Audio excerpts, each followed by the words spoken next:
Everyone, Radhe Radhe. তো তোমরা সবাই কেমন আছো? আশা করি তোমরা সবাই অনেক ভালো আছো। আমি অনেক ভালো আছি।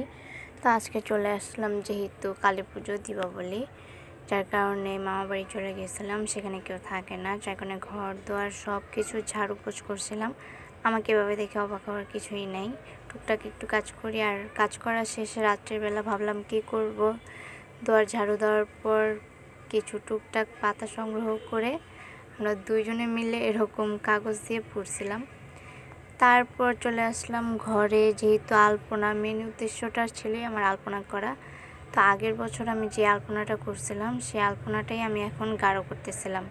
ওই আলপনা গাঢ় করার পর এই পুরো বারান্দার যে একটা সিঁড়ি থাকে, ওই সিঁড়িতে আমার অনেক দিনের ইচ্ছা ছিল যে আমি পুরো সিঁড়ি জুড়ে আমি একটা আলপনা করব। তো ফাইনালি আমার ওই আশাটা পূর্ণ হয়েছে। আমি এখানে রং আর তুলি নিয়ে বসে পড়ছিলাম। আর এইটা হলো বারান্দার ভিতর, আমার মামার বিয়ের সময় একটা গোলাপ ফুল আঁকা হয়েছিল। আমি ওটাকে জাস্ট একটু গাঢ় করে দিয়েছি রং করে আরেকটু আবার। আর এই হলো পুরো সিঁড়ির আলপনাটা।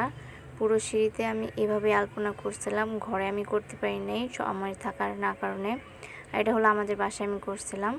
আর কালী পুজো উপলক্ষে আমি জুয়েলারি বানাবো না, এটা কি কখনো হয়? তো আমি ওইখান থেকে এসে রাত্রের 1টা বাজে আমি মাটি দিয়ে এই ঝুমকো জবাটা পুরোটা কমপ্লিট করি। তো কমপ্লিট হয়ে যাওয়ার পর, যেহেতু এটা মাটির জিনিস, তাই ঘষে একটু ফিনিশিং দেওয়া খুবই প্রয়োজন। তো আমি আবার এইসব কাজ একটু ভালো পারি।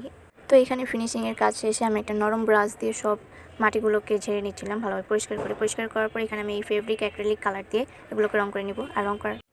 আর এইটা রং করার সময় আমার হাত থেকে পড়ে গিয়ে ভেঙে গেছিলো, যার কারণে এই সম্পূর্ণটা আমি অফ ক্যামেরাতেই কমপ্লিট করছিলাম।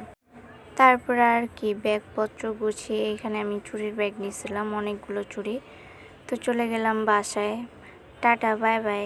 আজকের ভিডিওটা এই পর্যন্তই, দেখা হবে নেক্সট ভিডিওতে।